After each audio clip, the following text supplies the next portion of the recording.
तालीम असा के जरूर करण घुर्जे। तालीम सिर्फ ऐं सिर्फ एक सुठी यूनिवर्सिटी में डिग्री वठण या के सुठी नौकरी जो नालो ना है। तालीम एक बेहतरीन ऐं एक शऊर याफ्ता इंसान जो नालो है। शागिर्द साथियों, मां तव्हांखे ॿुधाइण चाहियां थो त ॿाहिरि मुल्कनि में तालीम एतिरी ज़रूरी आहे जेतिरी असांजे मुल्क में रोटी कपड़ा और मकान ज़रूरी आहे। ॿाहिरि मुल्कनि में तालीम एतिरी ज़रूरी आहे। जनाब सदर, असांजो टॉपिक आहे त छा तालीम सभिनी मसइलनि जो हल आहे। जनाब सदर, माज़रत सां मुंहिंजा कुझु साथी चई हा त तालीम सभिनी मसइलनि जो हल आहे, पर मां चवंदुसि त न, तालीम सभिनी मसइलनि जो हल न आहे। छो? जनाब सदर, उहा तालीम जेका पंहिंजे मक़सद ऐं पाण खे बाकिरदार बणाइण में कमु अचे त पोइ कीअं थो चई सघे त तालीम सभिनी मसइलनि जो हल आहे। जनाब सदर, माज़रत सां त हिकु पढ़ियल लिखियल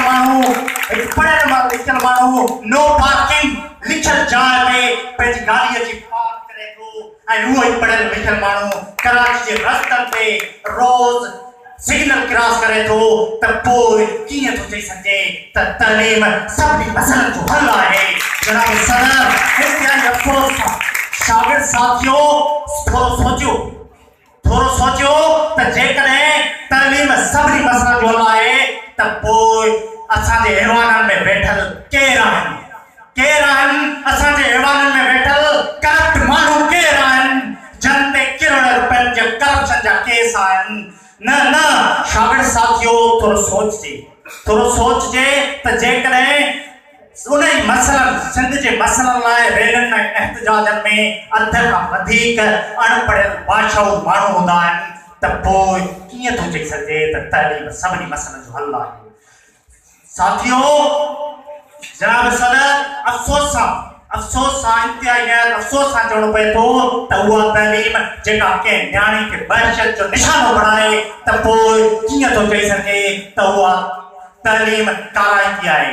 जनाब सदर, आख़िर में मां तव्हांखे हिकु ॻाल्हि ॿुधाइणु चाहींदुसि त आगाटे ज़माने में अहिड़ा उस्ताद ऐं अहिड़ियूं महफ़िलूं हूंदियूं हुयूं छा? न, पर उन ज़माने में अमन, भाईचारो ऐं सहब हूंदी हुई त पोइ कीअं थो चई सघे त तालीम सभिनी मसइलनि जो हल आहे।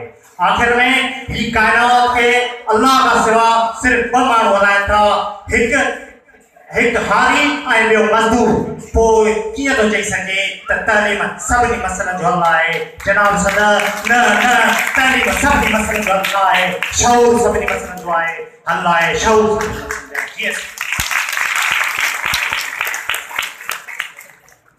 काशिफ ओठो साहब, जिनके गुजारिश है तो पाण अची तकरीर कर।